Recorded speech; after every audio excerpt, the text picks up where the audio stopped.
Hai Tinkers, selamat bergabung dengan kampus virtual. Saat ini Tinkers kembali bersama Misi dalam sesi belajar accounting dalam sekejap aplikasi. Yes, benar aplikasi. Setelah sebelumnya Misi berbagi ke Tinkers bagaimana caranya buat paham akuntansi dalam sekejap alias dengan cepat dan tepat. Sekarang Misi akan jelaskan aplikasinya dengan tema akuntansi warung ya. Sebelum kita ke aplikasinya, Misi ingin ajak Tinkers untuk mengingat kembali lebih dulu 3 hal utama dalam akuntansi, yaitu pertama, karakteristik dari akuntansi. Yang kedua, persamaan dasar akuntansi. Yang ketiga, sistem dasar akuntansi. Pertama, akuntansi memiliki 3 karakteristik utama, yaitu 1. Identifikasi, pengukuran, dan mengkomunikasikan tentang informasi keuangan, di mana keseluruhannya ini sering disebut dengan siklus akuntansi. Yang kedua, entitas ekonomi, yaitu sebagai sumber data utama dari akuntansi. Yang ketiga, pihak yang berkepentingan atau sering kita dengar dengan pengguna hasil akhir akuntansi. Jadi, Tinkers, yang namanya siklus akuntansi, sumber data akuntansi, dan pengguna hasil akhir akuntansi menjadi 3 poin pertama dan terutama yang tidak terlepas dari akuntansi. Dan kita harus pahami sejak awal kita belajar akuntansi ya. Yang kedua, persamaan dasar akuntansi itu sangat sederhana, yaitu aset sama dengan liabilitas ditambah ekuitas. Artinya, keseluruhan kekayaan atau aset yang dimiliki oleh suatu entitas ekonomi harus sama dengan penjumlahan keseluruhan kewajibannya ditambah keseluruhan modal yang dimiliki entitas tersebut. Yang ketiga, akuntansi hanya menganut sistem akuntansi berpasangan ya. Jadi pada prinsipnya nih Tinkers, hanya manusia yang boleh jomblo. Tidak dengan pencatatan akuntansi. Pencatatan akuntansi harus selalu melibatkan debit kredit. Tidak boleh debit saja atau kredit saja. Harus selalu berpasangan debit dan kredit sekaligus.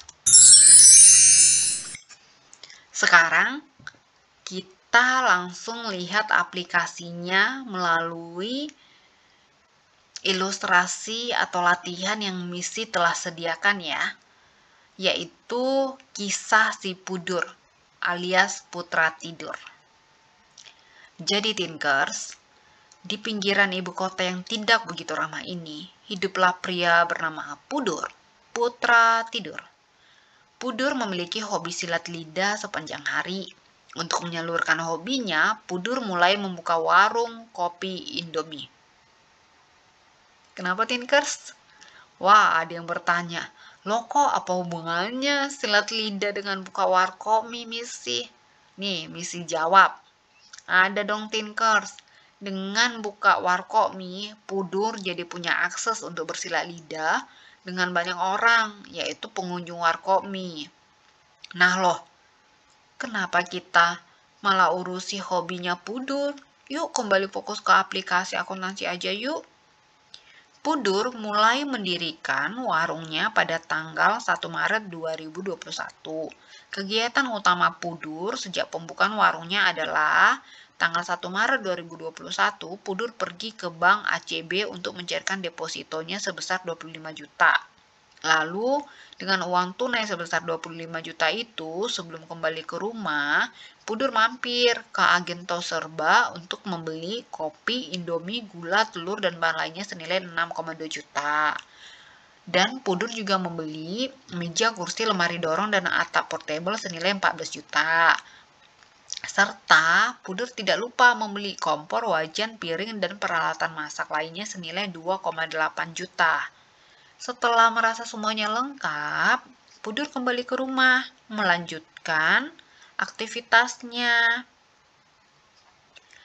Selanjutnya, selama periode 2 Maret 2021 sampai dengan 31 Maret 2021, Pudur belum pernah mengeluarkan uang lagi untuk keperluan warung. Pudur Tentu saja semakin senang karena bisa menyalurkan hobi silat lidahnya di warung dan sekaligus telah menerima hasil penjualan sebesar 7,1 juta. Dari kisah Pudur tadi, kita, Missy dan Tinkers bisa lihat bahwasannya si pemilik hobi silat lidah sepanjang hari ternyata berhasil menjalankan bisnis warungnya.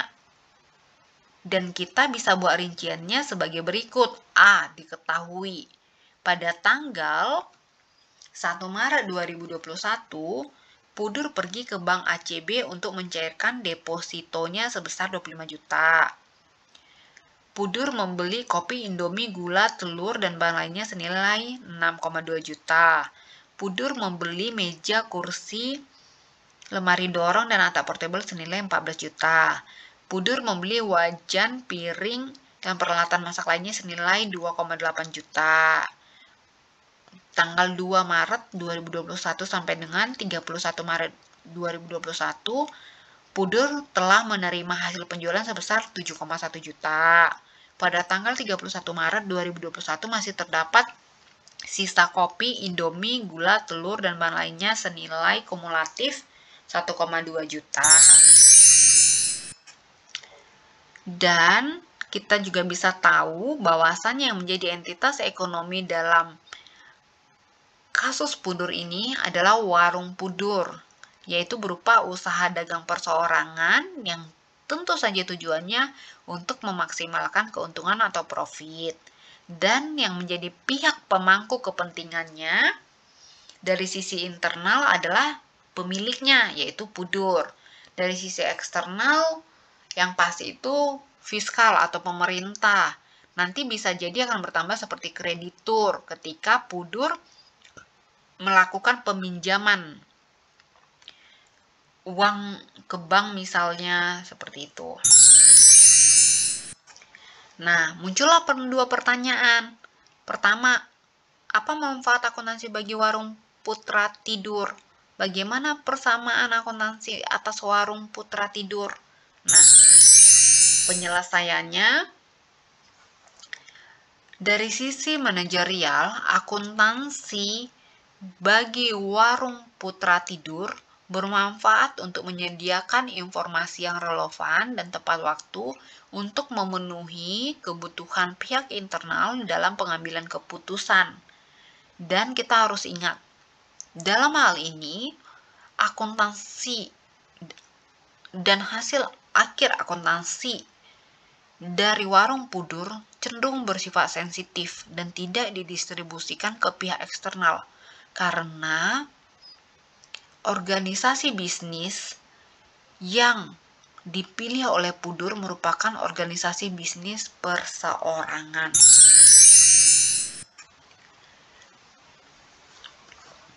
Penyelesaian atas pertanyaan kedua, yaitu persamaan akuntansi warung Pudur, kita lihat secara rinci ya. Kita mulai dengan tanggal 1 Maret 2021. Jadi persamaan akuntansi warung Pudur per tanggal 1 Maret 2021 ada dua nih. Yang pertama, ketika Pudur melangkahkan kaki keluar dari Bank ACB, persamaannya aset sama dengan liabilitas ditambah ekuitas, di mana asetnya hanya terdiri dari kas, yaitu uang tunai 25 juta yang Pudur peroleh dari pencairan depositonya, di mana keseluruhannya inilah yang menjadi modal Pudur 25 juta. Sehingga persamaannya adalah kas sama dengan 0 ditambah modal Pudur atau 25 juta sama dengan 25 juta. Jadi balance ya, seimbang, debit kreditnya sama-sama 25 juta. Namun, ketika yang dimaksudkan adalah persamaan akuntansi di hari yang sama, namun di sore harinya setelah Pudur melakukan segala pembelian di tanggal 1 Maret 2021, persamaannya akan berubah lebih rinci. di mana aset Pudur kini tidak hanya terdiri dari uang tunai sebesar 25 juta, tapi terdiri dari uang tunai yang tinggal atau sisanya hanya sebesar 2 juta, bahan habis pakai sebesar 6,2 juta, peralatan sebesar 14 juta, perlengkapan sebesar 2,8 juta. Dan di sisi ekuitasnya tetap 25 juta karena Pudur tidak ada melakukan penarikan atau penambahan modal. Oke, Tinkers, jadi aset sama dengan liabilitas ditambah ekuitas, atau kas ditambah bahan habis pakai, ditambah peralatan, ditambah perlengkapan sama dengan ekuitas. Dan di sini pun debit dan kreditnya 25 juta. Selanjutnya, untuk tanggal 31 Maret 2021, pada slide ini misi sajikan dalam ribuan rupiah ya, supaya penulisannya lebih rapi, Tinkers, tidak terlalu numpuk. Oke, kita lihat nih. Pada tanggal 31 Maret 2021, total hasil penjualan warung Pudur itu sebesar 7.100.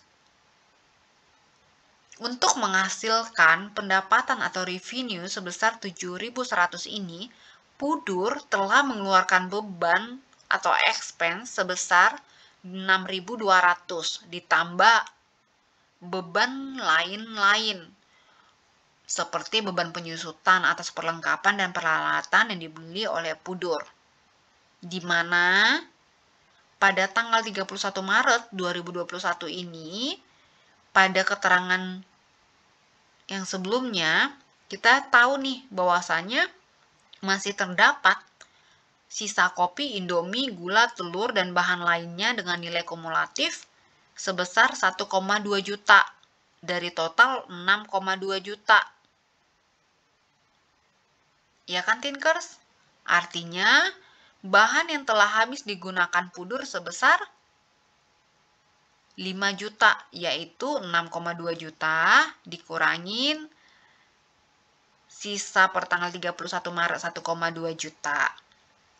Oke, selanjutnya, jika dituangkan dalam persamaan akuntansi, aset sama dengan liabilitas ditambah ekuitas, aset Pudur per tanggal 31 Maret 2021 terdiri dari kas sebesar 2 juta ditambah 7,1 juta. 7,1 juta ini yaitu hasil penjualan Pudur selama sebulan ya. Dan bahan habis pakai sebesar 1,2 juta. 1,2 juta ini yaitu 6,2 juta pembelian awal per 1 Maret dikurangin yang habis digunakan selama bulan Maret yaitu 5 juta. Jadi sisanya 1,2 juta. Peralatan Pudur tidak berkurang, perlengkapan Pudur juga tidak berkurang. Untuk liabilitas, Pudur belum ada melakukan pinjaman. Untuk modal, Pudur belum ada melakukan penambahan atau penarikan modal. Jadi masih tetap 25 juta. Ditambah laba berjalan. Laba ditahan periode berjalan yaitu kita dapatnya dari revenue atau pendapatan atau hasil penjualan Pudur selama sebulan dikurangin bebannya. Bebannya dalam hal ini 5.000. 5.000-nya kita tadi udah tahu ya dari mana ya, yaitu bahan habis pakai. Seharusnya sih beban ini termasuk dengan jumlah penyusutan, beban penyusutan. Nah, tapi ini kan kita mau lebih sederhana dulu ya, supaya lebih mudah dimengerti. Gitu, Tinkers. Jadi, kita udah paham ya, kalaupun ada pertanyaan, laba bersih Pudur selama Maret 2021 berapa sih? Jawabannya 2,1 juta, yaitu 7,1 juta yang merupakan hasil keseluruhan penjualan di bulan Maret dikurangin 5 juta yaitu keseluruhan bahan habis pakai yang telah digunakan di bulan Maret.